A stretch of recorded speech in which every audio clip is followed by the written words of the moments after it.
Welcome to Baba academy online education digital class. હું ગૌરવ મકવાણા. બાબા એકેડમીના online digital platform ઉપર આપ સર્વે વિદ્યાર્થી મિત્રોનું હાર્દિક સ્વાગત કરું છું. આપણે ભણી રહ્યા છીએ ધોરણ 9 વિષય ગણિત, પ્રકરણ નંબર 2 છે બહુપદીઓ, જેમાં સ્વાધ્યાય 2.3 વિશે અભ્યાસ કરી રહ્યા છીએ. જેમાં દાખલા નંબર 1 લાસ્ટ લેક્ચરમાં પૂરો કર્યો. હવે જોવાનો છે દાખલા નંબર 2. દાખલા નંબર 2 માં રકમ કંઈક આપી છે. રકમ આપી કે આપેલ બહુપદી g of x એ આપેલ બહુપદી p of x નો એક અવયવ છે કે નહીં તે અવયવ પ્રમેય પરથી નક્કી કરો. બરાબર, કયો અવયવ? g of x A p of x નો અવયવ છે કે નહીં એ તમારે નક્કી કરવાનો. g of x અને p of x શું એ મેં બેઝિકમાં સમજાવ્યું. અંદર હોય એને p of x કહેવાય, ભાગ્યા જે છે એ g of છે, g of x છે. જે જવાબ મળે એને q of x કહેવાય અને જે શેષ વધે એને r of x કહેવાય. બરાબર, આવું આપણે કંઈક ભણી ગયા. ચાલો, બરાબર, ઓકે. હવે જોવાનું છે શું? તો હવે દાખલા નંબર એનો છે, એની રકમ આપી છે. દાખલા નંબર 1. રકમ શું આપી? રકમ આપી કે p of x બરાબર 2x³ + x² - 2x - 1 અને g of x એટલે x + 1. આવી તમને રકમ આપી છે. તો હવે અહીંયા તમારે શું કરવાનું કે p of x A g of x નો અવયવ છે કે નહીં? g of x એટલે કે x + 1 આપ્યા તમને. અહીંયા લખો કે g of x શું આપ્યા? x + 1. એના બરાબર 0 લેવાનો. આ 1 પેલી બાજુ આવે તો x બરાબર કેટલા થઈ જાય? -1 થઈ જાય. x બરાબર શું થઈ જાય? -1. હવે x ની જે કિંમત છે p of x માં મૂકવાની. જો તમારો જવાબ 0 આવે તો અવયવ છે, જવાબ 0 ના આવે તો અવયવ નથી. આ ખબર પડી? જ્યાં x દેખાય ત્યાં કેટલા મૂકવાના? x બરાબર -1. કેમ મૂકવાના એ મેં તમને સમજાવ્યું. પછી ડિજિટલી તો તમને લખાણ મળી જશે. બરાબર, એ ખ્યાલ આવી જશે. ચાલો, હવે શું કરવાનું? જે p of x છે તો p of x એટલે -1 મૂકવાના.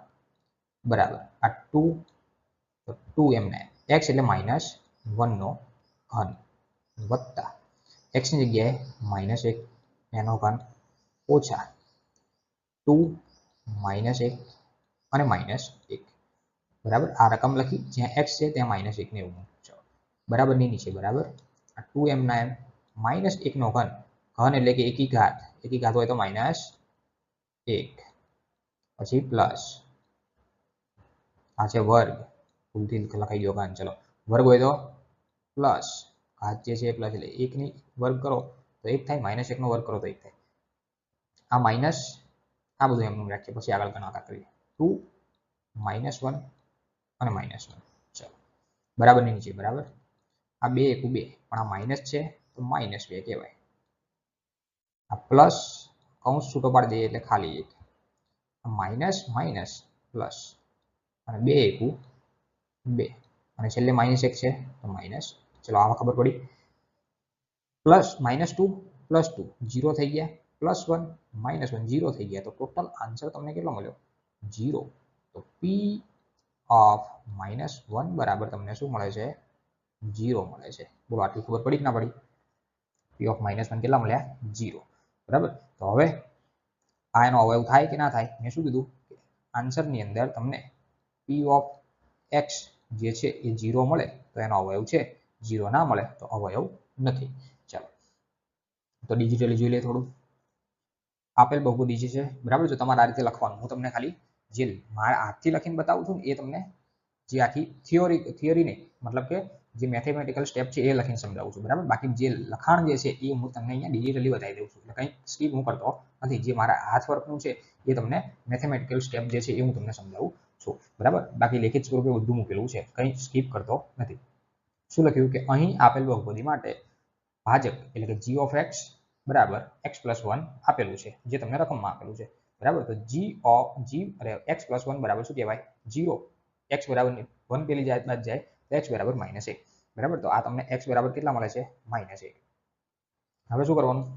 p of x લેવાના છે. તો હવે x નું મૂલ્ય ક્યાં મૂકવાનું? બહુપદીમાં. બહુપદી એટલે શું? જે તમને રકમ આપી છે આ p of x વાળી બહુપદી. બરાબર, આખી રકમ જે આપી છે એની અંદર x નું મૂલ્ય મૂકવાનું. x એટલે શું? કે -1. તો જે રકમ આપી છે એ જ લખી. p of x બરાબર 2x³ + x² - 2x - 1. જ્યાં x દેખાય ત્યાં -1 મૂકવાના. મેં તમને સમજાવી દીધું. બરાબર, ચલો, આ ખ્યાલ આવી ગયો. બરાબર, જ્યાં x દેખાય ત્યાં -1 ખાલી સાદુરૂપ આપશો તો તમને છેલ્લે આન્સર કેટલો મળશે? p of -1 બરાબર 0. બરાબર. તો અહીંયા તમને આન્સર શું મળ્યો? 0. બરાબર. હવે આની અંદર કોઈ પણ ડાઉટ હોય તો મને તમે કોમેન્ટ કરી શકો છો. બરાબર. બાકી હું નેક્સ્ટ લેક્ચરમાં મતલબ કે તમારી કોમેન્ટ ક્વેરી કરી દઈશ. બરાબર. જે ક્વેરી છે એને ક્લિયર કરી દઈશું. ચલો. બરાબર. તો અહીંયા શું લખી શકાય છે? એટલે કે અહીં આપેલ બહુપદી જે છે g of x, કઈ g of x એટલે કે x + 1, g of x એટલે કે આ રહી x + 1 A p of x નો અવયવ છે. p of x એટલે શું? તો કે આ જે આખી રકમ આપી છે એનો અવયવ છે. ક્યારે અવયવ હોય? જ્યારે તમને આન્સરમાં 0 મળે ત્યારે અવયવ હોય. જો 0 ના મળે, કઈ સંખ્યા મળે તો અવયવ હોય નહીં. બરાબર. આટલા દાખલામાં એક મિસ્ટેક થઈ હોય એવું લાગ્યું મને. બરાબર. ક્યાંક આપણે એક જવાબ આવ્યો હતો અને એવું લખી નાખ્યું હતું કે એનો અવયવ છે એવું લખાઈ ગયું હતું. બરાબર. તો સોરી ફોર માય મિસ્ટેક. થઈ છે કે નહીં થઈ મને બહુ આઈડિયા નથી, પણ લગભગ બોલાઈ ગયું હતું એવું મને લાગ્યું. બરાબર. અત્યારે અચાનક યાદ આવ્યું કે આવું કંઈક બોલાઈ ગયું હતું. કંઈ વાંધો નહીં. બરાબર. એક વખત નજર નાખી લેજો. ક્યાંય બોલાઈ ગયું હોય તો સોરી ફોર માય મિસ્ટેક. બરાબર. મારી મિસ્ટેક હતી, થઈ શકે છે. અમે ઓનલાઈન ભણાવીએ તો થઈ શકે છે. ચલો, કંઈ વાંધો નહીં. બરાબર. ચાલો હવે જોઈએ બીજો દાખલો. નાનો બીજો.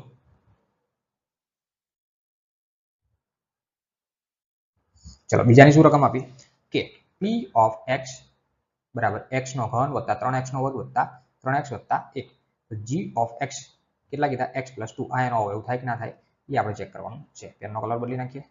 બરાબર છે, બ્લેક કલર બરાબર છે. ચલો, આ x + 2 બરાબર શું લેવાના? તો 0. g of x છે. g of x બરાબર x + 2 બરાબર શું લેવાના? 0. x + 2 બરાબર 0. આ +2 બરાબર ની આવાજ આવે શું થઈ જાય? -2. x બરાબર શું થઈ ગયા? -2. તો હવે શું કરવાનું? જ્યાં આ p of x ની અંદર એટલે કે આખી રકમની અંદર જ્યાં તમને x દેખાય ત્યાં -2 મૂકવાના. હવે -2 ને અહીંયા હું સાઈડમાં લખી નાખું -2. જ્યાં તમને x દેખાય ત્યાં શું લખવાના? -2. જો લખીને ઇરેઝ નથી કરી નાખતો. ઇરેઝ કરી નાખું મતલબ કે મારે સ્પેસ જોઈએ એટલા માટે. બરાબર. બાકી તમને ડિજિટલી બતાવું છું, એની અંદર બધું લખાઈ જાય છે. ચલો, હવે p of x તો p of -2 જ્યાં x હોય ત્યાં -2 બરાબર નીચે બરાબર x આવ્યો તો -2 એનો ઘન છે તો ઘન કૌંસની બહાર ઘન +3 x આવ્યો તો -2 એનો વર્ગ છે +3x છે તો -2 અને +1. ચલો, આટલી ખબર પડી. બરાબર ને નીચે બરાબર. ચલો, માઇનસ સંખ્યા હોય અને 12 કેવી ઘાત હોય? એકી ઘાત હોય તો જે જવાબ આવશે માઇનસમાં આવશે. બરાબર. હવે 2 ની 3 ઘાત કરો, 2 નો ઘન 2 દુ 4 દુ 8. આ ઘન ને વર્ગ આવડવા જોઈએ. ચલો, આ પ્લસ આ 3 એમના એમ કૌંસમાં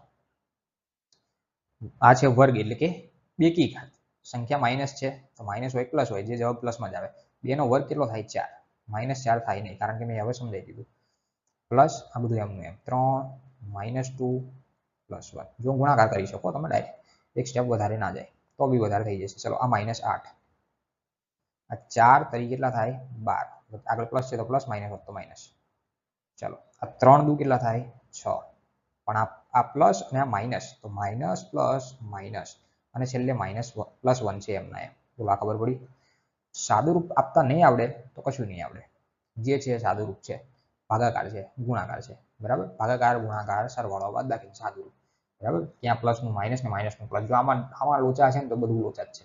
બરાબર. ગણિતનું નામ જ ગણિત એટલે શું? તો કે સાદું રૂપ. ગણિત એટલે શું? તો કે પ્લસ માઇનસ માઇનસ પ્લસ, ગુણાકાર ભાગાકાર, ભાગાકાર ગુણાકાર, કડિયા કમ તો વેલ પરફેક્ટ આવડે એટલે બધું આવડે.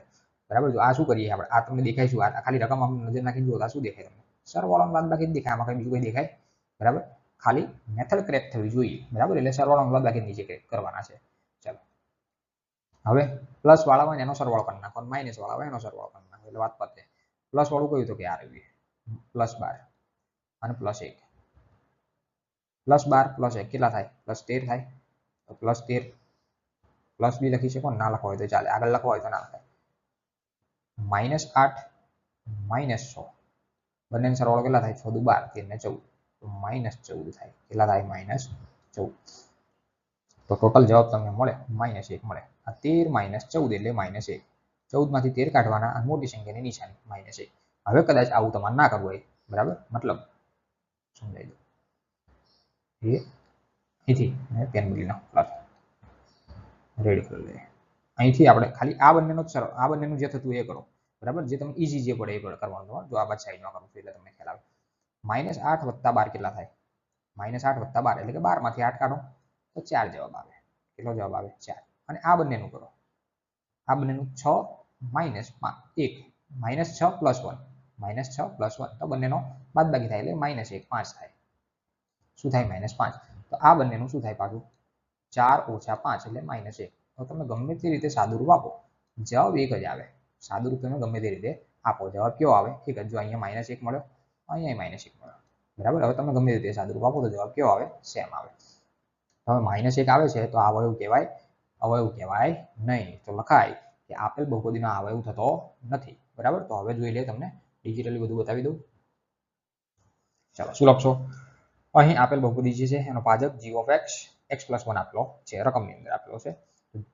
x+2 = 0, 2 પેલી બાજુ જાય તો -2 થઈ જાય, તો x = -2. ચલો આ ખબર પડી, ઓકે. હવે શું લખશો? x નું મૂલ્ય ક્યાં મૂકવાનું? આપેલી બહુપદીમાં, જે રકમમાં બહુપદી x નો ઘન વત્તા 3x² આપ્યો એની અંદર મૂકવાનું. તો જે રકમ આપી છે એની મેં લખી, માટે b of x = x નો ઘન વત્તા 3x² વત્તા 3x વત્તા 1. ચલો જ્યાં x દેખાય ત્યાં -2 મૂકવાના, બાકી બધું એમનું એમ. ઘન હોય તો ઘન લખવાનું, વર્ગ હોય તો વર્ગ લખવાનો, આગળ 2 હોય તો 2 લખવાના, આગળ 3 હોય તો 3 લખવાના. જ્યાં x છે ત્યાં જ -2, બાકી કોઈ હળી કરવાની આવતી નથી, બરાબર. ચલો શું કરશો? -2 નો ઘન કરો તો -8 થાય ને. કેમ થાય મેં તમને સમજાવ્યું, બરાબર. આ બધું સાદુરૂપ છે, બરાબર. ચલો આની અંદર ખબર ના પડે તો મને કોમેન્ટ કરજો, હું સમજાવી દઈશ, બરાબર. -8 + 12 -6 અને +1, બરાબર. તો આનું તમે સાદુરૂપ આપો એટલે કેટલો જવાબ મળે? -1 જવાબ મળે છે, બરાબર. તો આમ અંતે લખી શકો કે અહીં આપેલ બહુપદી છે g of x A p of x નો અવયવ નથી. શું છે? નથી. કેમ નથી? બરાબર. 0 મળે તો અવયવ કહેવાય. શું મળે જવાબમાં? 0 મળે તો અવયવ કહેવાય, ના મળે તો નથી, બરાબર. એટલો ફેર છે. ચલો ક્લિયર. ત્રીજો દાખલો જોઈ લે સાથે સાથે. ચલો ત્રીજાની રકમ આપી. ત્રીજાની શું રકમ આપી? પેન બદલી નાખું, બ્લેક.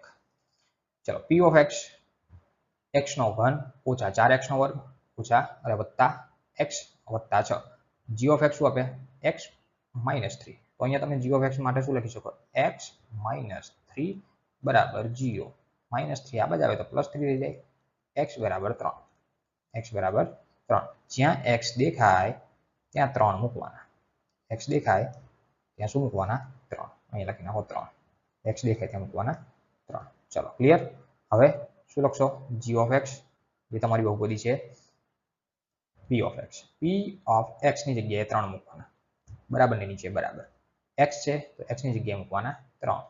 એનો ઘન છે તો ઘન ઓછા 4 છે તો 4 એમના એમ, x છે તો એનો 3 અને એનો વર્ગ વત્તા x છે તો 3, 6 છે તો 6 એમના એમ. ચલો 3 નો ઘન કેટલો થાય? 3 × 9 = 27.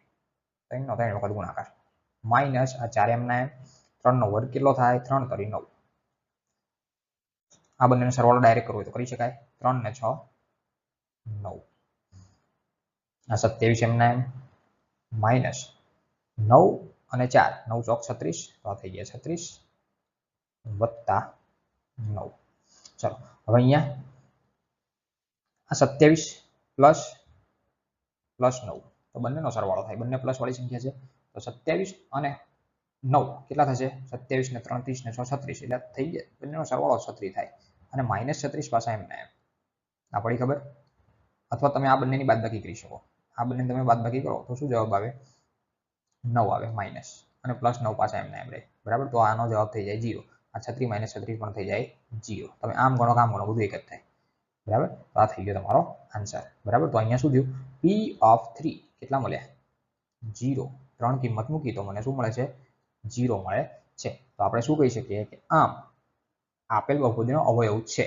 કેમ છે? કારણ કે આન્સરમાં તમને 0 મળે છે, બરાબર. તો હવે થોડું જોઈ લે ડિજિટલી. આપેલ બહુપદી અવયવ g of x x - 3 આપેલો છે. g of x એટલે x - 3 = 0 લેવો. પેલી બાજુ જાય તો થઈ ગયા x = 3, બરાબર. હવે જે બહુપદી આપી છે એની અંદર x નું મૂલ્ય મૂકવાનું. આ x નું મૂલ્ય કેમાં મૂકવાનું? બહુપદી એટલે કે તમને જે રકમ આપી છે x નો ઘન હોય. p of x = x નો ઘન ઓછા 4x² વત્તા x વત્તા 6. x નો ઘન એટલે કે 3 નો ઘન ઓછા 4 કૌંસમાં 3 એનો વર્ગ વત્તા 3 વત્તા 6. 3 નો ઘન થાય 27. આ બંનેનો સરવાળો કરો એટલે કે 9 અને વચ્ચે 4 અને 3 નો વર્ગ થયો 9. 36 - 36 એટલે થઈ ગયા 0. તો p of 3 નું મૂલ્ય થયું 0. તો આમ શું કહી શકાય? આપેલ બહુપદી જે છે g of x A p of x નો અવયવ છે, એનો અવયવ થાય, બરાબર. ચાલો ક્લિયર, ડન, બરાબર. તો અહીંયા આપણો લેક્ચર પૂરો. સો થેન્ક્સ ફોર અટેન્ડિંગ.